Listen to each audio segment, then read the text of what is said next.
Bonjour à tous et à toutes, j'espère que vous allez bien. Aujourd'hui, on s'intéresse à la cavalerie de l'armée des États-Unis, qui joue un rôle important dans l'extension du pouvoir central des États-Unis, situé à l'est du continent nord-américain vers les zones occidentales non colonisées.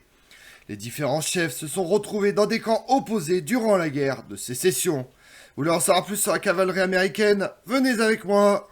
À mi-chemin des luttes de l'époque napoléonienne et du premier conflit mondial, la guerre de sécession est considérée comme le premier des grands affrontements modernes et marque, à ce titre, un tournant décisif dans l'évolution des conceptions militaires. En raison du développement des armes de tir rapide, la cavalerie ne fait pas exception à la règle. Privée de son rôle de rupture, elle tend à s'illustrer dans des actions extérieures au champ de bataille. Tout en fournissant une puissance de feu mobile, elle est le plus souvent employée à des tâches de reconnaissance, de harcèlement et de couverture.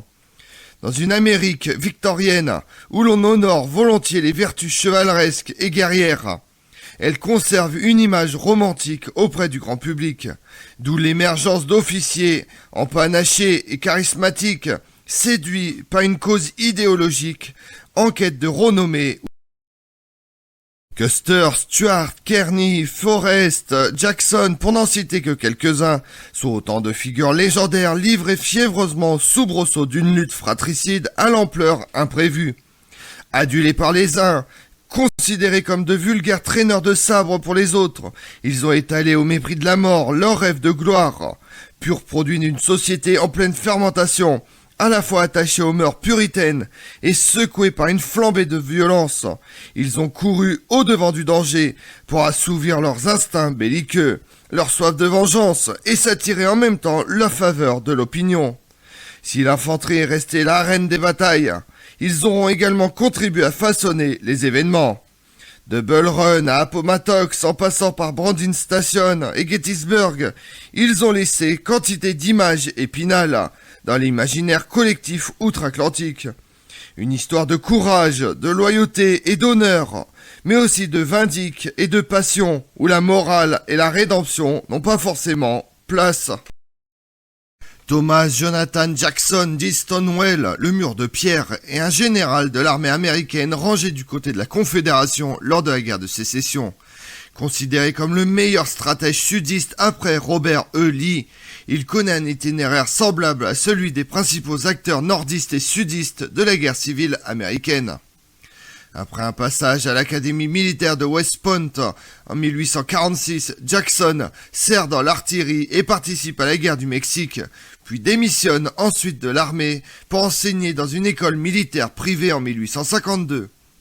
Il reprend du service dès le début de la guerre de sécession en 1861 comme colonel dans l'armée de Virginie et accède au rang de général peu après la bataille de Bull Run du 21 juillet 1861, où il acquit son surnom. Il se distingue l'année suivante lors de la campagne de la Shenandoah en Virginie, au cours de laquelle il remporte une série de victoires à Kernstown, Winchester, Cross Cay et Port Republic. Avec son armée d'environ 15 000 hommes, il participe avec succès aux tactiques fondées sur la mobilité et la rapidité du mouvement. Il marque le pas lors de la bataille des 7 jours, avant de se reprendre pour la seconde bataille de Bull Run, le 30 août 1862. Après avoir participé à la bataille de Fredericksburg le 13 décembre, il réussit sa meilleure campagne à Chancellorsville au début de mai 1863, aux côtés de Lee. Étant parvenu à envelopper l'ennemi grâce à une manœuvre de débordement ambitieuse, il est accidentellement touché par un de ses hommes alors qu'il effectue des reconnaissances après la bataille. Il meurt des suites de ses blessures une semaine plus tard. Sa perte constitue un sérieux handicap pour les armées confédérées. Jackson est une des figures les plus connues de la guerre de sécession. Très pointilleux sur la discipline militaire, il fait preuve de son côté d'une autonomie dans le combat, allant jusqu'à refuser d'obéir à certains ordres qu'il juge mauvais. Lors de la guerre du Mexique, par exemple, le général Robert Lee lui fait entièrement confiance dans les opérations militaires, lui donnant des ordres volontairement peu détaillés, surtout sous forme d'objectifs, pour lui permettre d'agir au mieux. C'est cette capacité d'initiative qui fait défaut sur le champ de bataille après sa mort à la Confédération. Héritier d'une grande dynastie virginienne, James Howell Brown Stuart, dit Jeb Stuart, est élevé dans le culte des héros de Walter Scott. À 19 ans, il quitte la plantation familiale pour parfaire son éducation à l'académie militaire de West Point. Diplômé en 1854, il est affecté dans la cavalerie, son arme de prédilection avec le grade de lieutenant. C'est dans l'Ouest sauvage, face aux Comanches et aux Cheyennes, qu'il fait un apprentissage pratique de la guerre. Du Texas au Kansas, il se taille une réputation d'officier accompli, habile tacticien, répondant à un code de conduite fondé sur l'honneur et le courage. En octobre 1859, de passage à Washington, il participe à la capture de l'abolitionniste John Brown à l'arsenal de Waper Ferry. En mai 1861, à l'ouverture des hostilités, sa récente promotion au grade de capitaine ne l'empêche pas de démissionner, par fidélité envers la Virginie, pour prendre rang dans l'armée sécessionniste. Eu égard à son expérience et à la charge spectaculaire qu'il mène à la bataille de Bull Run sur les derrières de l'armée nordiste, il s'élève rapidement au rang de général de brigade, puis de division. Vêtu en permanence d'une longue cape de cuissarde, d'éperons dorés et d'un chapeau à large bord muni d'une plume d'autruche, Jeb Stuart cultive un style enjoué pour le plus grand plaisir des belles de Richmond. À chacun de ses déplacements, le Murat de la Confédération, comme la presse le surnomme, est accompagné par un joueur de banjo et n'a de cesse qu'il ne fait parler de lui. Sur le terrain, il se révèle indispensable pour harceler l'ennemi et recueillir des informations. Avec la fine fleur de la jeunesse virginienne, il se jette dans le feu de l'action, avec une ardeur tempérée d'élégance, exécutant des raids hardis. Pendant la campagne de la Pennsylvanie au printemps 1862, le général Robert Lee lui doit une partie de ses succès. La suite de sa carrière est plus controversée. Tenu en échec au moment de l'invasion ratée de la Pennsylvanie à l'été 1863, l'officier virginien perd de sa superbe à mesure que la cavalerie fédérale, mieux équipée et commandée, monte en puissance et qu'il se laisse guider par son orgueil plutôt que par la science militaire. Le 12 mai 1864, il est tué à Yellow Tavern, aux abords de Richmond. Fils d'un maréchal ferrant d'origine germanique, George Armstrong Custer grandit dans une ferme de l'Ohio. Bien qu'il soit un élève dissipé, il intègre l'académie militaire de West Point, où il se signale à l'attention de ses supérieurs par ses incartades et les libertés qu'il prend avec le règlement militaire. En juillet 1861, alors que la guerre civile vient d'éclater, il sort bon dernier de sa promotion et rejoint son unité à temps pour recevoir le baptême du feu lors de la bataille de Bull Run. Officier de cavalerie dévoué, énergique et volontaire, il s'illustre au printemps 1862 pendant la campagne de la péninsule. Ayant attiré l'attention du général McClellan, commandant en chef de l'armée du Potomac, il se trouve affecté à son état-major. L'expérience s'avère concluante. Le 29 juin 1863, il est propulsé, malgré son jeune âge, du grade de capitaine à celui de général de brigade des troupes de volontaires. À Gettysburg, le boy général inaugure ses épaulettes en menant ses forces dans 2 charges spectaculaires qui ont pour effet de sauver les arrières des lignes fédérales à un moment clé de la bataille.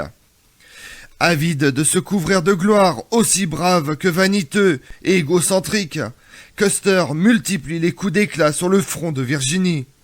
Malgré des prises de risques insensées, il en vient à se croire invincible.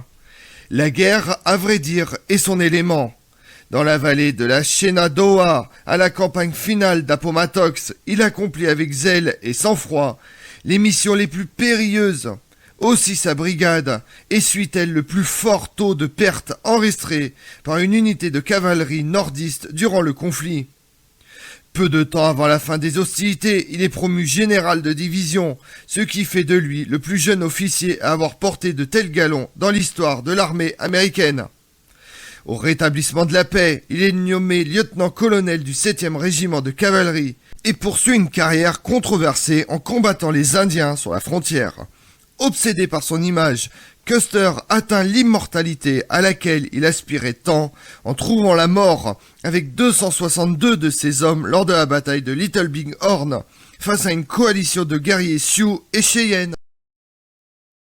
Né en 1815 à New York, Philip Kearny est issu d'une famille aisée. Parvenu à l'âge adulte, il obtient, grâce à l'un de ses oncles, le poste de lieutenant au sein du 1er régiment de dragons stationné à l'ouest. En 1839, il parfait son éducation militaire à l'école de cavalerie de Saumur. C'est en Algérie, aux côtés des chasseurs d'Afrique, qu'il gagne son surnom de Kearny le Magnifique, en raison de son habitude de charger en première ligne. À leur manière, avec pistolet et sabre en main, renne entre les dents. De retour aux États-Unis, il reprend du service en Pennsylvanie, ensuite sur la route de l'Oregon. Pendant la guerre du Mexique, il lève une troupe de volontaires qui devient la garde personnelle du général Scott. Grièvement blessé à la bataille de Churubusco, il est amputé du bras gauche, une infirmité qui ne l'empêche pas d'être l'un des premiers soldats américains à entrer dans Mexico. Après la lutte, il occupe un poste d'officier recruteur à New York. En mal de sensations fortes, il démissionne et s'en va faire le tour du monde. En soldat de fortune, il offre son épée à Napoléon III en 1859. Sa conduite courageuse à Solferino lui vaut d'être décoré de la Légion d'honneur, une grande première pour un citoyen américain. Au printemps 1861, il prend fait et cause pour l'Union. Sa réputation est telle que les autorités fédérales l'élèvent au grade de général de brigade. Officier hargneux et querelleur, il est tué le 1er septembre 1862 pendant une mission de reconnaissance en marge de la bataille de Chantilly. Issu d'une famille modeste du Tennessee, Nathan Bedford Forrest devient un planteur fortuné après une carrière mouvementée dans le commerce des esclaves. Farouche sécessionniste, il s'engage aux premières heures du conflit comme simple soldat, avant d'organiser et d'équiper à ses frais un bataillon de cavalerie. Doté d'une rare agressivité, il accomplit une prodigieuse ascension dans les rangs de l'armée confédérée. Se hissant jusqu'au grade de lieutenant général, maître de l'art d'opérer des raids, il sème la terreur dans les campagnes. Toujours aux avant-postes, il se révèle brave jusqu'à la témérité. Blessé 4 fois au combat, il aurait abattu de ses mains près d'une trentaine de soldats nordistes. La peur qu'il inspire est telle que les autorités mettent sa tête à prix, animé d'une haine viscérale envers les unionistes et les Noirs. Forrest est un poison pour ses adversaires jusqu'à la reddition d'Appomattox. Le diable gris, sous l'uniforme gris, se laisse aller à de nombreuses exactions, comme en avril 1864 après la chute de Fort Pillow dans le Mississippi, lorsqu'il autorise ses hommes à massacrer des dizaines de prisonniers noirs à l'arme blanche.